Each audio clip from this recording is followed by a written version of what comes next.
in everything that you do every single day in your practice. Pretty sad, right? Would you like to leave this room with a higher level of certainty? I would hope every hand would go up for that one. That's my plan today. You know, doing continued education is not really that much fun most of the time, because most of us, when we sit here, say, oh, we're just doing the continued education because our board is mandating it, and therefore we sit there. And often I look from the back of the room, and people are on Facebook. They're doing whatever they have to do to keep their butt in the seat. But I want to take you through some information here that will actually, let me get rid of this so I don't trip over it. Barbara's stuff. Barbara was great, wasn't she? Yeah, give Barbara another hand of applause. Thank you. But I want you to leave the room with a higher level of certainty. And you can take notes, or if you say, oh, I love this, take a picture of a slide, but you don't even have to do that if you don't want to. You can just have the PowerPoint presentation. So whatever way New Beginnings does it, you can have all this information, take it home, regurgitate it, figure it out a little bit deeper, so that every morning, when you go into your practice, you go with a high level of certainty that you're actually going to be changing lives. Because you do. And many of you, including me, until I started reading a lot of this material, I never used to read research. I mean, show of hands, how many of you have actually read a current research paper in the last 6 months? Oh, this is a good group. This is actually surprising. Like, it's probably like 25% of you have done that. But I never used to read research much, but when I started getting amazed.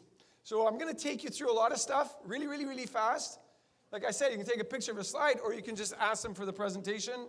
As far as I'm concerned, this is not my intellectual property. I just put things together, and I want you to take it home and then use it, so that every day when you do go into your practice, you do have this high level of certainty that you're going to change lives, every person you touch. So I'll read some of this really, really quickly. So the importance of cervical spine alignment. Do we all agree that alignment of the cervical spine is important? Right, we all agree to that. So let's go through this really fast. The particular study I'm going to share with you. Evidence from the study suggests correlation between the alignment of the cervical spine and health-related quality of life. That the alignment of the cervical spine affects the quality of a person's life. Cervical spine plays a pivotal role in influencing subadjacent global spinal alignment and pelvic tilt to maintain horizontal gaze. The upper cervical spine actually affects the pelvis. Oh my gosh, what a concept, right? If you think back to, your early years, if somebody came in with a pain here, did we always think of checking here? But this study is telling us this. And it said any deviation from normal alignment of the head increases muscular expenditure. And you'll understand why this point's important a little later. The Harrison method may provide the best estimate of lordosis. They're talking about Deed Harrison's work in CBP. Loss of horizontal gaze has significant impact. Loss of your horizontal gaze, how you look out at the world, has a significant impact on your activities of daily living and the quality of your life. This matters. This is much more important. So even some of you, I have observed yesterday, some of you on your phones, you're like this. And you're chiropractors, for God's sakes. Take the phone and bring it up. Horizontal gaze matters. It actually affects the quality of your life.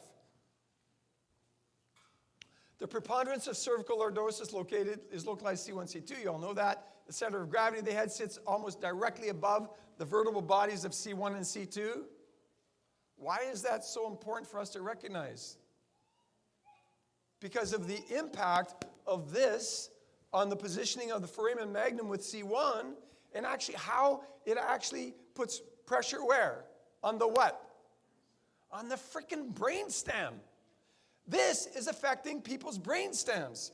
And if it's affecting your brainstem, it's also affecting your brain, and therefore affecting your life.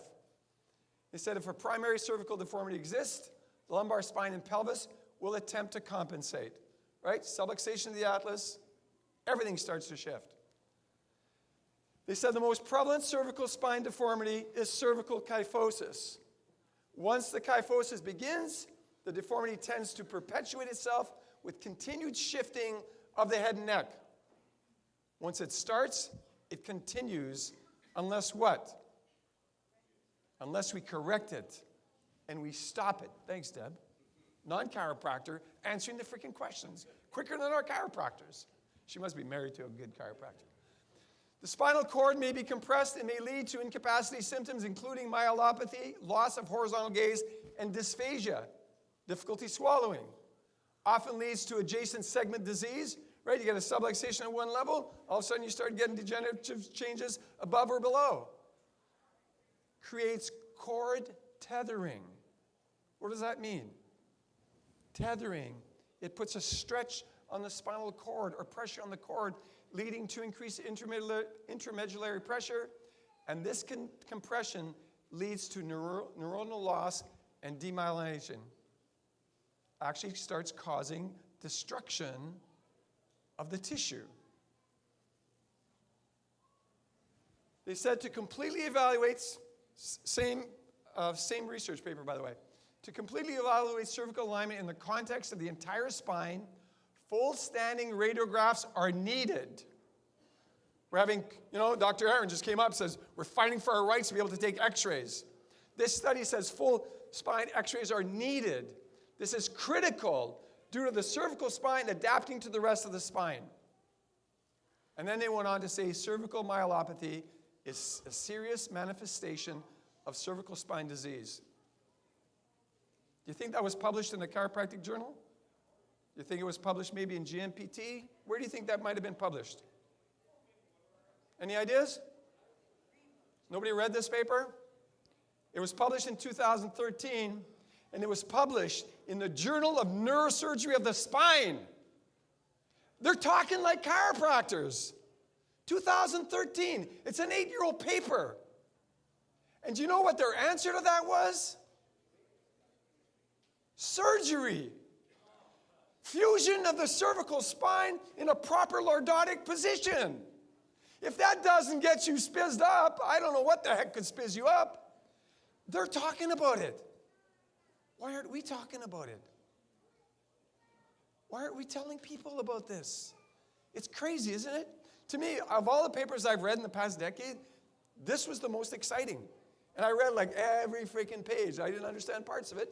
But I can tell you that what I pulled out of it is this. Is that not important for us?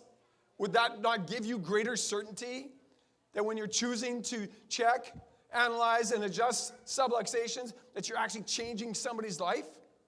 It's there. It exists. Loss of the cervical curve stretches the spinal cord 5 to 7 centimeters. That sounds crazy to me. 5 to 7 centimeters. That's like about this much. Brigg talked about that years ago. And causes disease. A medical doctor telling us that.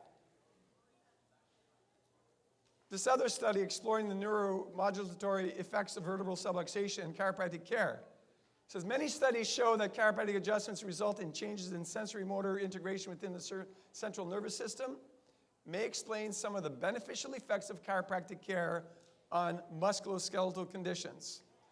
Go back to the first paper. Go back to all these first bullet points that I shared with you. It just reiterates that. Core spent 5 decades studying the spine and the effects on the nervous system. 50 years of studying that. He went on to say that organs are designed, did you ever hear this one? Your organs are designed to maintain the integrity of your neuromusculoskeletal system. That's why you have a heart, to keep this working. That's why you have a digestive system, to feed energy back up to what? To your brain so you can function. And he went on to say that 90% of neurological connections within the nervous system are from the musculoskeletal system. Every time you put your hands on someone and you create a mechanical change with the impulse of a chiropractic adjustment, you are affecting their neurology.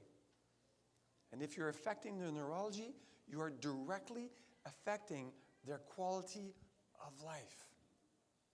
It's so much more than back pain. I get it. I practiced for 25 years in a high-volume practice. 90% or more of my patients came in because they had something in their mind that was wrong, right? They had a pain in their back, in their knee, in their head, they had a headache, whatever. That's what brought people into the practice. Very rarely did I get somebody come in, they say, hey, doc, I heard that, being subluxation-free is a really good idea, and I thought I'd come in for an examination to make sure I have no subluxations so my nervous system works well, so that my brain can work well, so I can have a high quality of life. I don't know if you've ever had anybody come into your office and say that. I had one my entire career. She was a nun that had moved to my town from Montreal, and her chiropractor had explained that to her. And what I remember, which was sort of fun, she handed me her written report that her chiropractor in Montreal had given her. I'd never met this guy, but Dr. Marc Lalonde, I remember the name. And she handed this to me. She said, I think it would be important for you to read the report of what Dr. Lalonde told me, in Montreal. And it was pristine. I mean, it was like it had just been done that day, is what it looked like. And I opened it up. It was 25 years old. She had been under regular chiropractic care for 25 years, and she had gotten the big ideas so well that she had actually preserved her written report of findings for 25 years. And you've experienced this. She said, because this changed my life. Understanding this changed my life. And of course, we had a big conversation after that, which we don't have time to talk about today.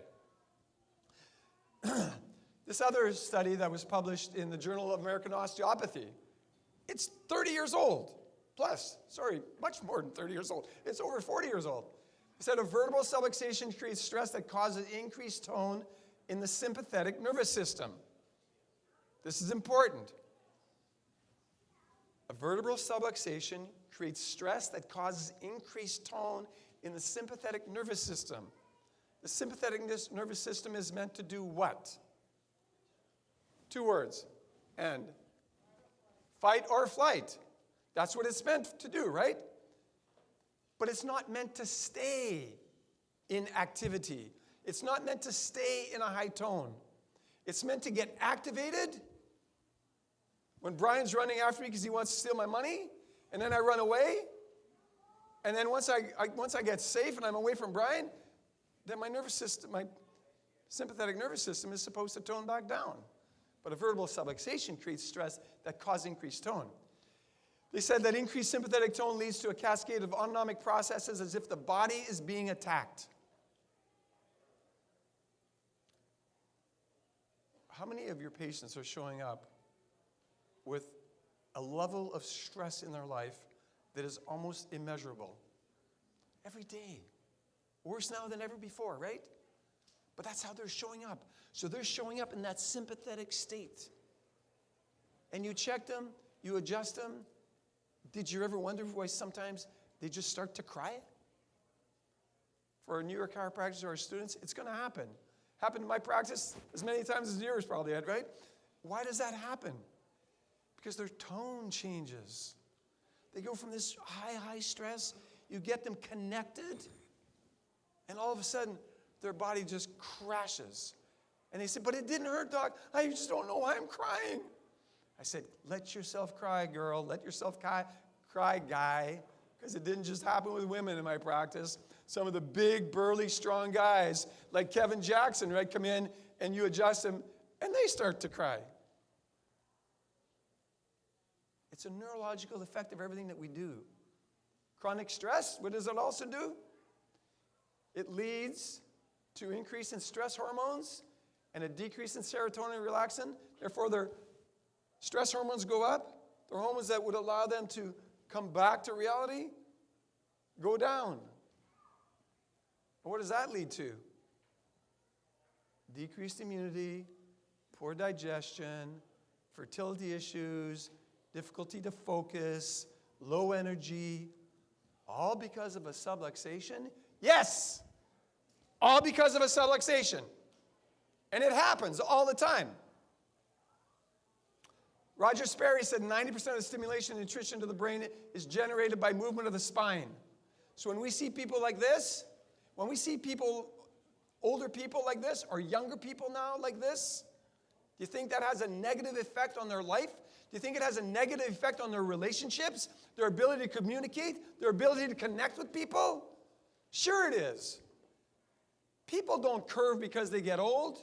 They get old because they're subluxated and they're starting to curve. This is not a result of old age. Dr. Aaron told me that his kids gave me a compliment indirectly because we talked about, years in chiropractic and age. And I said, well, I'm 66.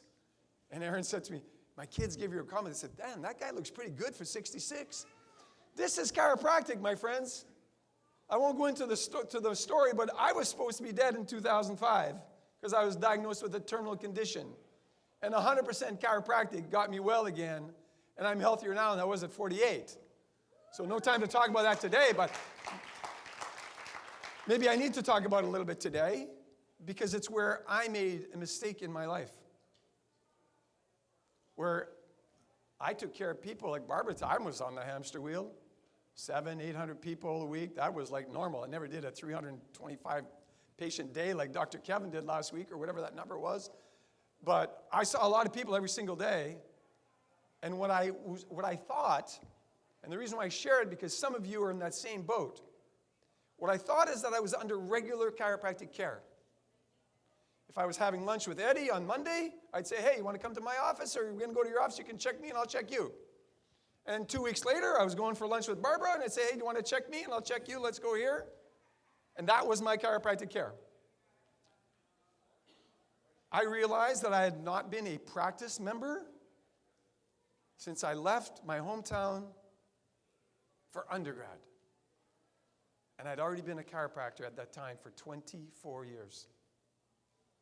Actually 25, because I had that thought process about a month after I retired from practice. I retired from practice on the 14th of April in 2004 because in 2003 I was told that I had primary pulmonary hypertension and I had 2 years to live maximum unless I agreed to a double lung and heart transplant.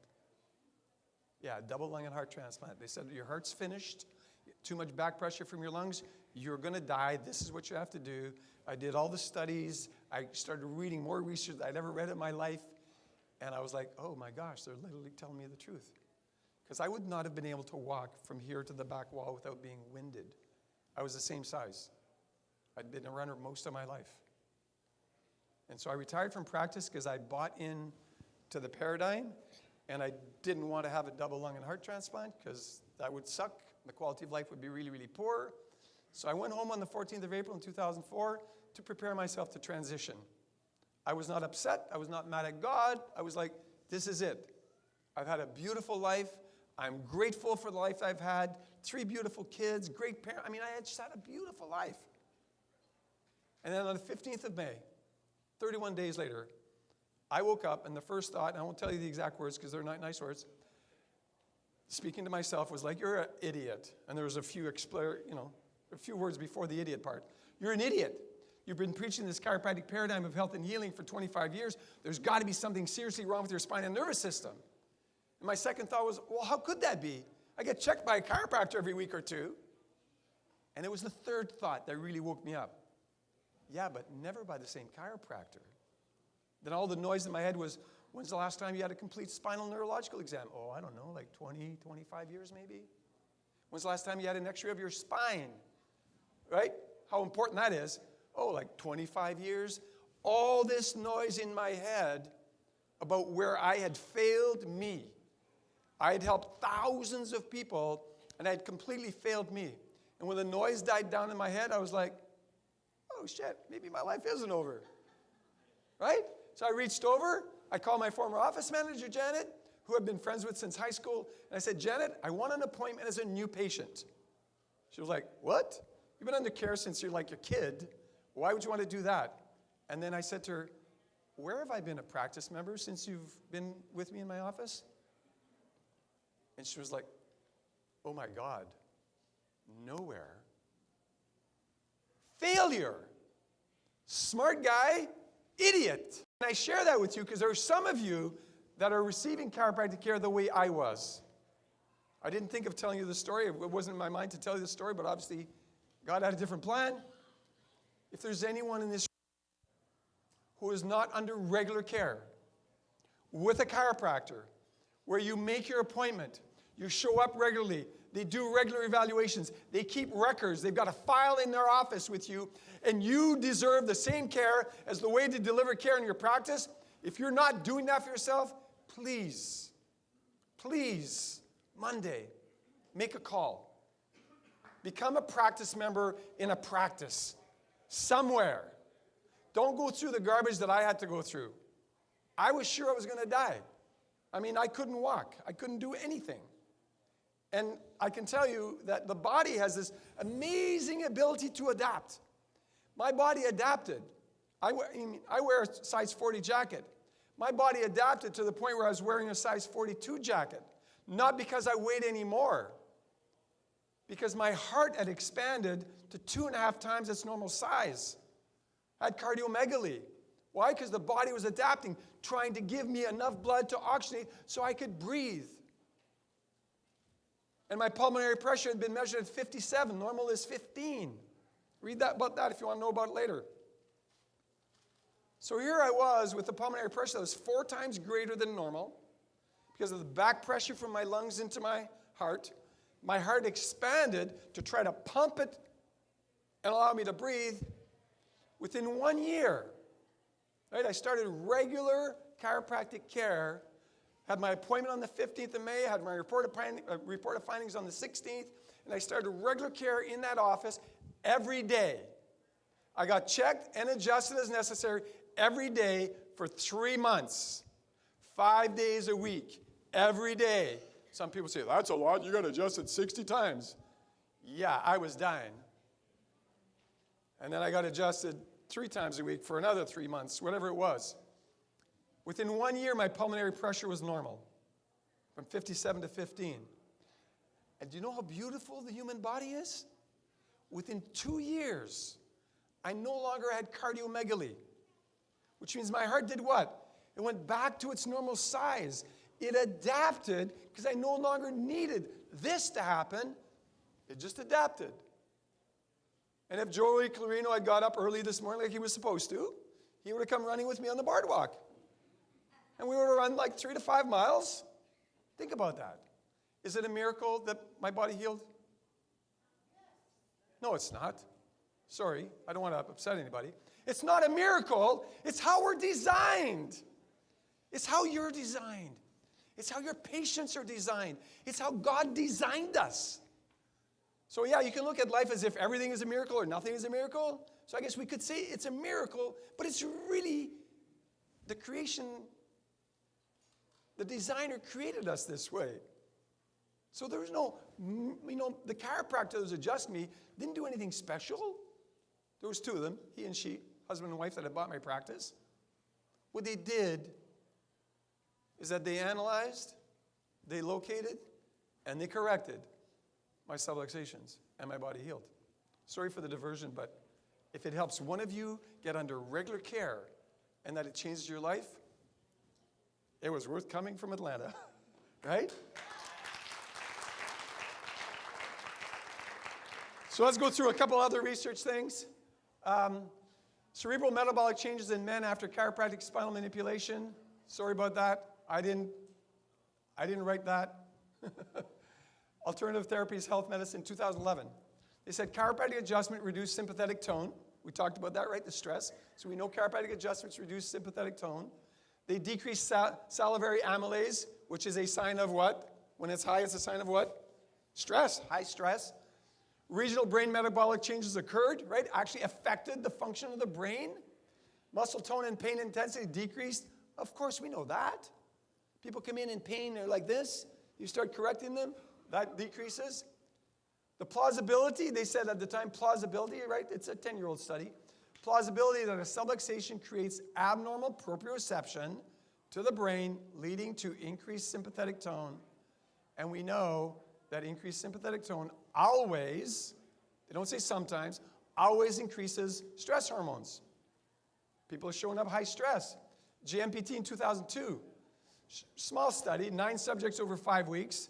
demonstrated significant reduction in salivary cortisol levels with chiropractic care. Abnormal levels of cortisol are associated with, think about this, can we impact people's lives no matter how they show up in our practice? Absolutely. They said abnormal levels of cortisol, and we know that physiologically, are associated with weight gain, cognitive ability, heart rate, blood pressure, heart disease, and all stress-related hormones. Every time. Not sometimes. Every time you lay your hands on someone and you adjust them, you are creating change. You are helping them improve their health and leading them to optimum health. Chronic increase in stress hormones linked to what? Everything, pretty much. And this is not chiropractic, right? I mean, this is physiology. We know that increased stress hormones are linked to the cause of cancer, glaucoma, rheumatoid arthritis, autoimmune disorders, bipolar disorders, diabetes, hypertension, asthma, blah, blah, blah, blah, blah. Just keep going on. It does not end. The number one killer in America and anywhere around the world today is what? Stress.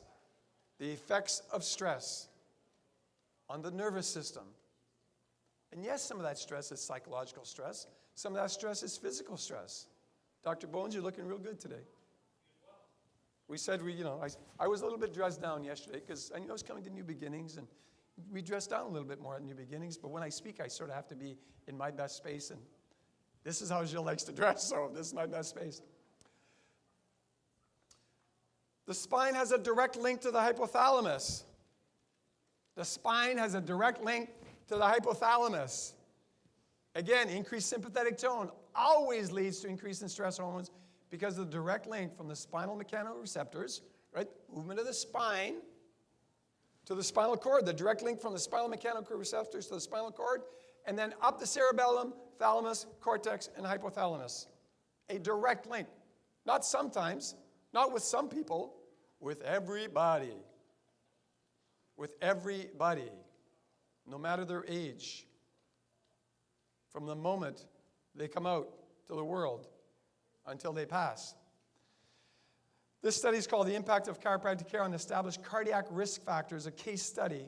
So the purpose of the study was to relate the possible effects of regular chiropractic care to changes in lipid metabolism in a group of subjects exposed to a stressful environment, which today is everybody, right? Most people are exposed to a stressful environment.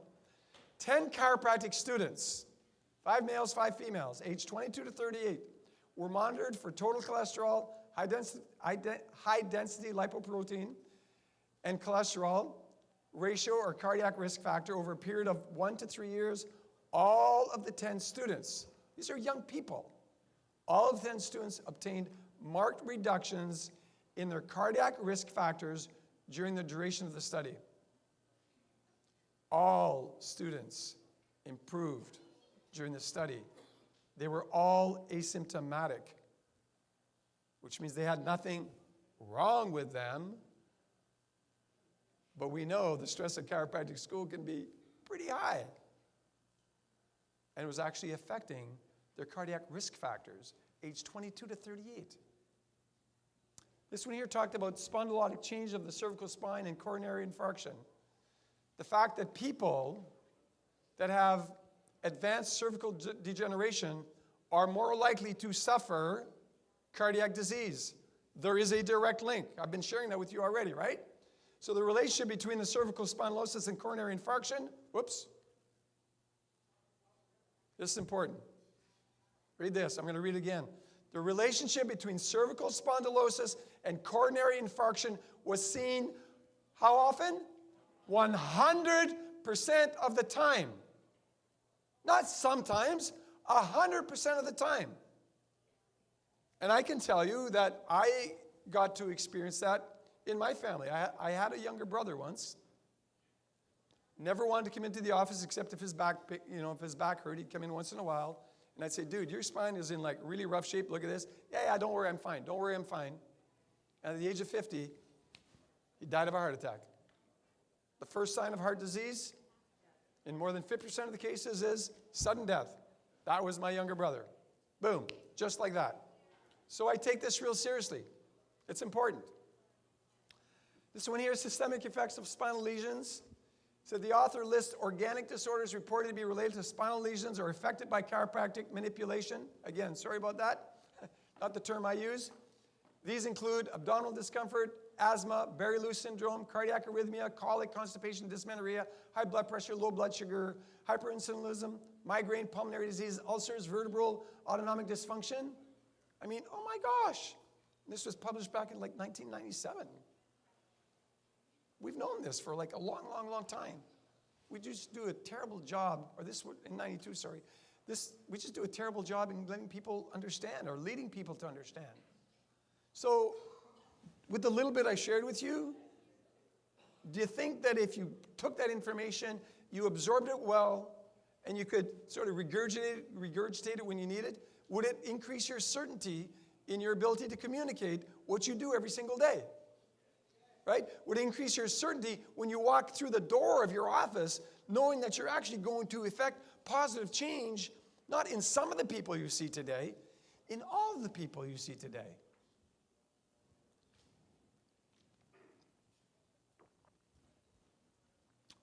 Is the light bulb on? Is your light bulb on? Some of you are still asleep. I know it's Saturday morning, but gosh, it's like 5 after 10. Should all be awake now. National health care, this is important. I'm going to make you laugh a little bit, but this is really important. National health care spending in the United States is expected to grow at an average annual rate of 5.4% from 2019 to 2028, outpacing our GDP. Whoops, keep doing that. And important to understand, the report that they did, the projections, did not account for anything that's happening with COVID-19. This was preempted. That was before. They estimated that the national healthcare spending reached $3.81 trillion in 2019, would increase to $4.01 trillion in 2020, and we know it went way beyond that because of COVID. And they said healthcare spending would reach $6.19 trillion by 2028. Guess what? That's up from only $1 trillion in 2006. In 2006, in this country, we spent $1 trillion in disease care. And change the word, right? In disease care. $1 trillion. Expected to go up to $6.19 trillion by 2028. If that doesn't tell you that you have a very, very, very important role to play to change the paradigm, you've got to be part of this change. Because if you're not, nothing else is going to change. So I found these slides, and I thought it was pretty interesting to share briefly with you. So what does $1 trillion look like? I don't know what your head thinks like. Like, I have no idea what $1 trillion looked like. I do now because I found this stuff. But I have no idea what $1 trillion would look like. I know it's a hell of a lot of zeros. That's all I knew. But let's look at this just for fun. Because, you know, the stimulus package, they're talking about trillions of dollars, right? 2.1, 2.3, whatever it might be. And then healthcare at 6.1 trillion by 2028. Well, you know, all of us have seen the $100 bill, right? So think about this. Just think of the $100 bill, the largest denomination in the US dollar. So believe it or not, this pile of $100 bills right here, that would be equivalent to $1 million. It's 100 packets of $10,000. Just think about that. That's what $1 million looks like. Now, 100 million is a little bit more impressive. So if you had all those stacks, you'd actually have a pallet that's actually filled with $100 bills. Pretty impressive. I've never seen that much money in my life, that's for sure. But, you know, it fits pretty neatly on a pallet. It could probably fit in the back of, it could fit in the back of anybody's pickup truck. That's what $1 billion looks like. It's 8 of those pallets, roughly. Can you imagine right now what $1 trillion looks like? Just think about it.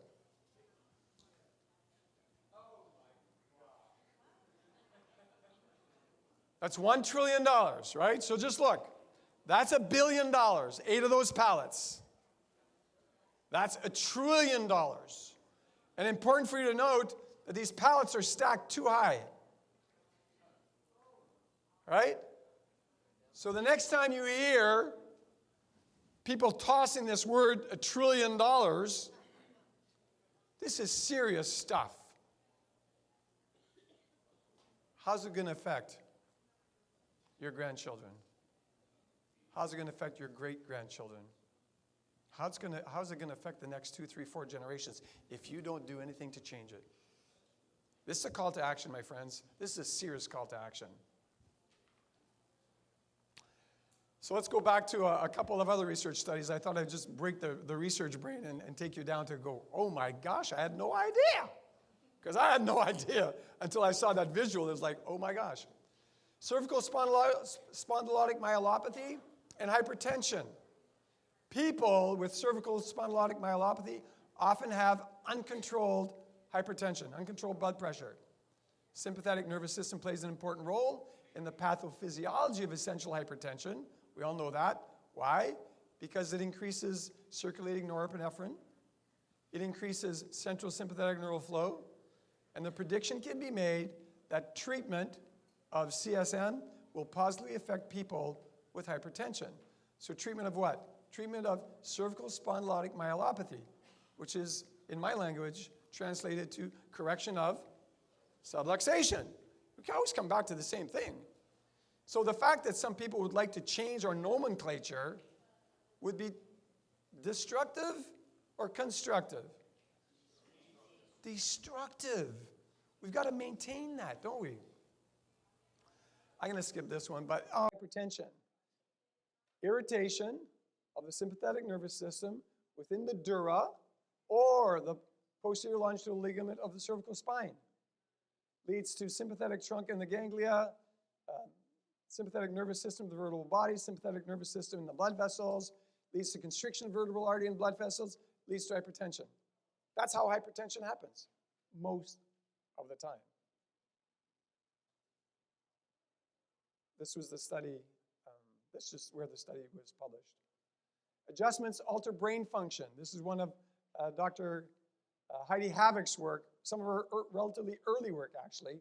Cervical spine adjustments on asymptomatic individuals with vertebral subluxation influence the cortical brain and create neuroplastic changes in brain tissue. A direct impact of vertebral subluxation complex on brain tissue, therefore, a direct impact on brain function. Subluxation creates abnormal brain physiology without causing any known symptoms. Oh, you mean they show up in my office with a little crick in their neck because they rolled over wrong yesterday, and we find a major subluxation, and we think it's going to get corrected today? That's not reality most of the time, is it? So we've got to have the power in our mind, in our passion, in our persuasion to get people to understand the importance of what you tell them when you deliver a report of findings. Yes, you have to learn to be persuasive. Yes, I became very persuasive when I understood this. And yes, hard to believe, for those of you who've known me for any length of time, I was the shy kid. I know, it's hard to believe. I was super shy. I mean, I was so shy, I would not have been able to look Barbara in the eyes like that when I was younger. And then in my third year of chiropractic college, I was at a seminar. I ended up in a suite with some of the heavy hitters of the day, told my chiropractic story as to what got me to chiropractic school. And one of the gentlemen, his name was Dr. Richard Yenny, who practiced in Kansas City, Missouri for like 60 plus years. He said to me, oh, you need to learn to tell that story. I was like, oh no, you don't understand. Like, that's not me. Like, I'm like way too shy to be able to do that. And then, Kevin, can you come and help me for a sec? I knew he was going to volunteer if I asked him, so. It might hurt a little bit, but not much, I promise, okay? So Dr. Yenny was looking at me, so I'll pretend I'm Dr. Yenny. And I said, no, I could never do that. And then he looked at me, and then he started poking me in the chest, much harder than that. And he looked at me and said, what gives you the right to know a truth and not share it? And I was like just stuck there, right, frozen. I'm a kid, third year chiropractic college, and I am shy, and I couldn't answer. I didn't know what to say. And so he continued, poking much harder than this. And he said, what gives you the right to know truth and not share it? And I didn't say anything. He said, what gives you the right to know truth and not share it? And I said, nothing. Thanks, Kevin. I said, nothing. He said, that's right, young man. Nothing gives you the right to know truth and not share it. So I ask you the same question today. What gives you the right to know truth and not share it? And so I went back to school in Toronto. I asked him, well, what could I do? How could I get rid of this shyness of talking to people? He said, join a Toastmasters club. What's a Toastmasters club? And that's where my journey of change in my mind and my ability to persuade, number one, myself, that I could teach it, and then to persuade other people. Not to persuade them to write a check, leave their credit card, or dump their cash on my table. Persuade them with an understanding of the value that they would be receiving when they chose to follow the care plan that I was offering them. And my mentor taught me to never offer a care plan that you would not offer to your mother, brother, father, brother, sister, child. Mother, father, brother, sister, child. And so every care plan that I ever delivered, I would say, if Barbara was the patient, I'd say, well, if Barbara was my sister, and she was showing up with her spine and nervous system in this condition, what would I tell my sister is in her best interest? If somebody showed up that was my mother's age, what would I tell my mom? If my mom showed up this way, what would I tell her?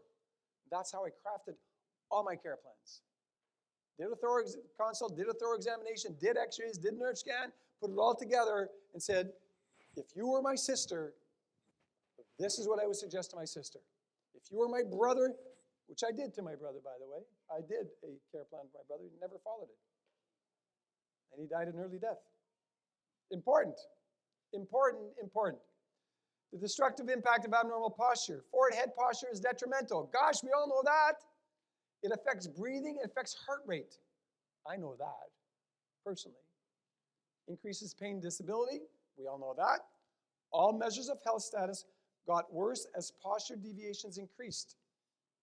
Chiropractic adjustments have a positive effect on posture by improving motion and improving spinal integrity, improving afferent input into the spinal cord and into the brain.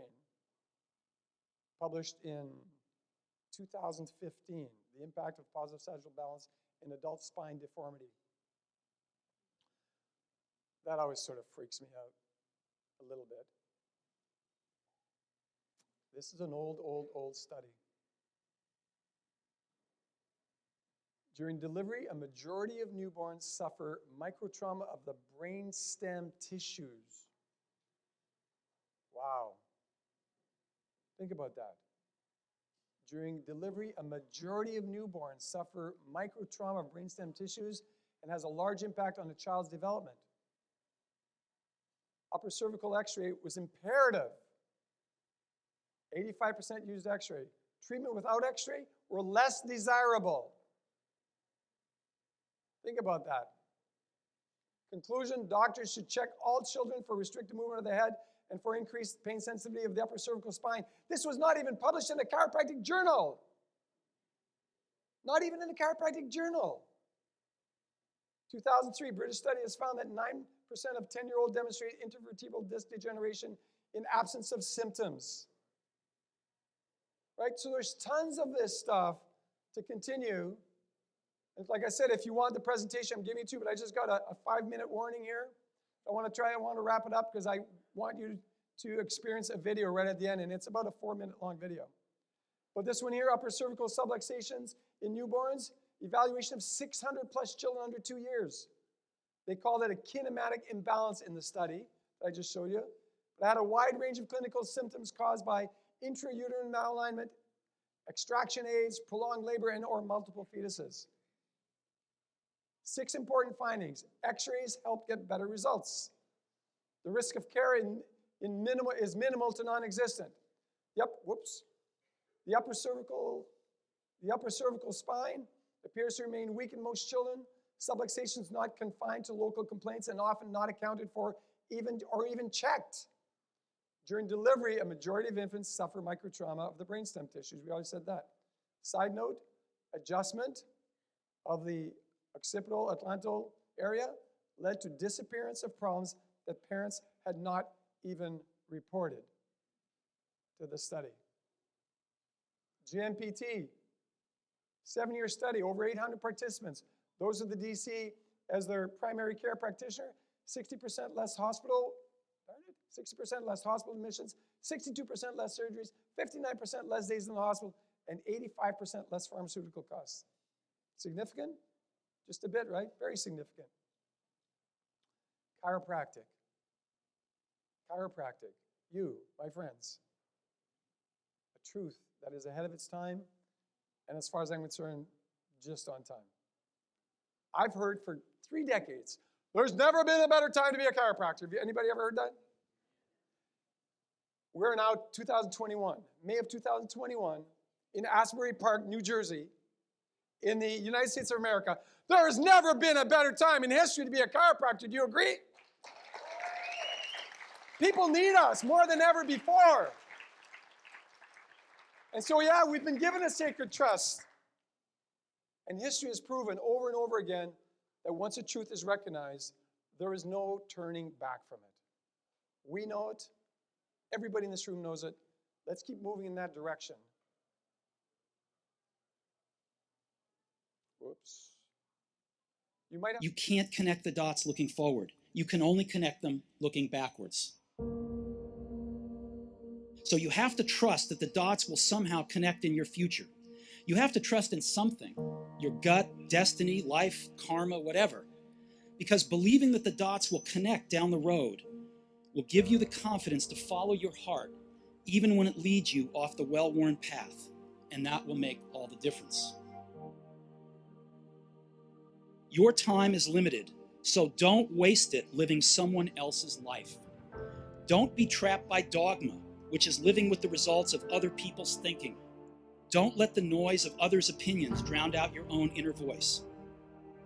You've got to find what you love, and that is as true for work as it is for your lovers. Your work is going to fill a large part of your life, and the only way to be truly satisfied is to do what you believe is great work. And the only way to do great work is to love what you do. If you haven't found it yet, keep looking and don't settle. Have the courage to follow your heart and intuition. They somehow already know what you truly want to become. That you're going to have some ups and you're going to have some downs. Most people give up on themselves easily. You know the human spirit is powerful. There's nothing as powerful. It's hard to kill the human spirit. Anybody can feel good when they have their health, their bills are paid, they have happy relationships. Anybody can be positive then. Anybody can have a larger vision then. Anybody can have faith under those kinds of circumstances.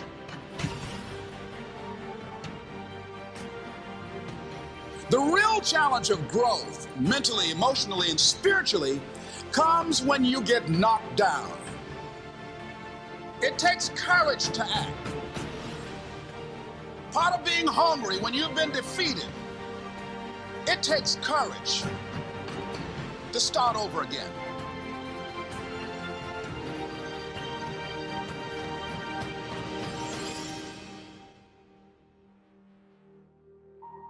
Fear kills dreams. Fear kills hope. Fear put people in the hospital. Fear can age you, can hold you back from doing something that you know within yourself that you're capable of doing, but it will paralyze you.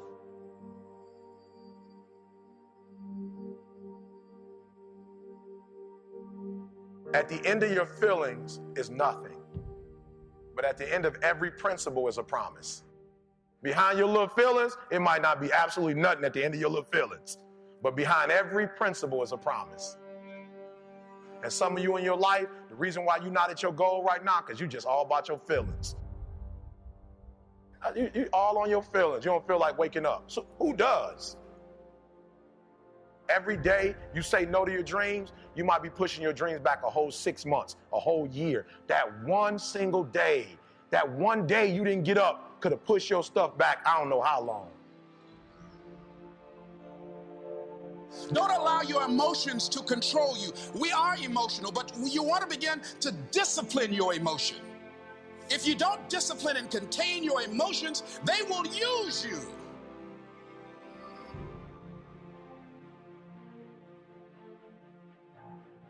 You want it, and you're going to go all out to have it. It's not going to be easy. When you want to change, it's not easy. If it were in fact easy, everybody would do it. But if you're serious, you'll go all out.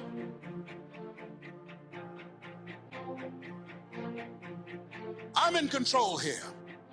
I'm not going to let this get me down. I'm not going to let this destroy me. I'm coming back. And I'll be stronger and better because of it. You have got to make a declaration that this is what you stand for. You're standing up for your dreams. You're standing up for peace of mind. You're standing up for health. Take full responsibility for your life. Accept where you are and the responsibility that you're going to take yourself where you want to go. You can decide that I'm going to live each day as if it were my last. Live your life with passion, with some drive.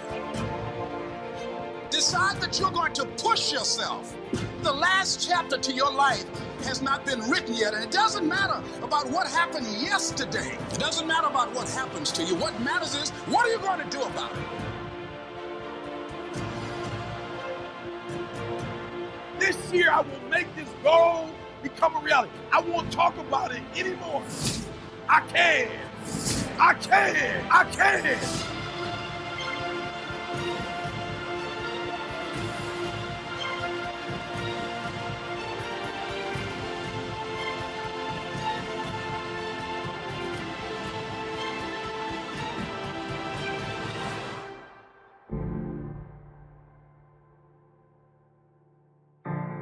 To persevere, I think is important for everybody. Don't give up. Don't give in. There's always an answer to everything. So just remember, behind every principle is a promise. Behind the principles of chiropractic is a promise. And if you lead your life that way, you will lead an exceptional life. Blessings to all of you. Thank you. Dr. Gilles LaMarche.